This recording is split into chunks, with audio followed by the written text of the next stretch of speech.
Tu t'immerges toi-même dans ce culte, dans ces rites, et donc j'ai accepté de faire l'expérience. La première étape, c'est d'aller voir le messager du Fa.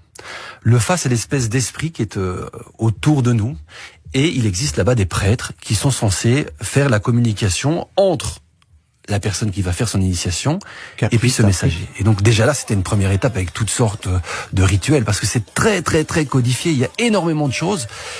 Ensuite, ils vont nous désigner une divinité, celle qui nous correspond et qui va nous protéger. Alors j'étais assez fier parce que c'est une divinité très puissante, très forte. Alors j'en ris ici, mais pour eux c'est tout à fait sérieux. Et quand moi je me prête au jeu, je le fais de manière sérieuse aussi. Ensuite, il y a des étapes de purification.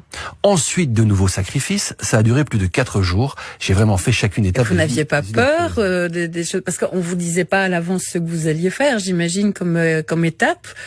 Il y avait de la crainte? Non, honnêtement, c'est un peu le principe de mes aventures, c'est que j'essaie de faire confiance aux gens qui m'accueillent. Et j'ai tout de suite senti chez eux une bienveillance, l'envie de nous montrer les choses, parce que ils souffrent énormément des clichés, des préjugés.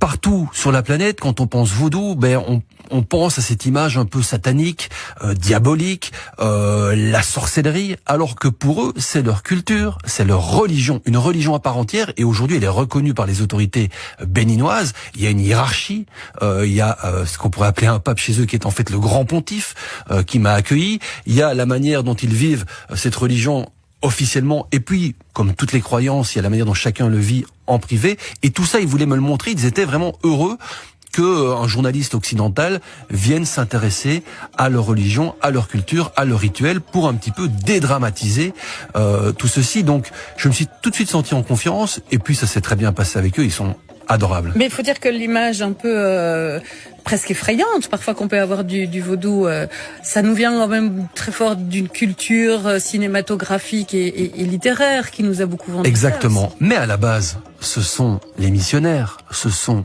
les colonisateurs. Lorsqu'on arrive en Afrique de l'Ouest pour faire venir des millions d'esclaves vers l'Europe, vers l'Amérique du Sud, on veut aussi imposer notre propre religion. Donc qu'est-ce qu'ils ont fait, les colons, qui voulaient rendre tous ces Africains catholiques? Ils ont commencé par diaboliser leurs propres croyances, en disant ce que vous faites, c'est à peu près n'importe quoi, c'est de la magie noire, c'est de la sorcellerie, et donc ils ont donné une image totalement répugnante, je dirais, de ce culte qui est une des plus anciennes religions de la planète. L'Afrique, c'est le berceau de l'humanité, et donc c'est ainsi que, dans un premier temps, c'est nous-mêmes, les Européens, qui ont rendu cette religion terrifiante.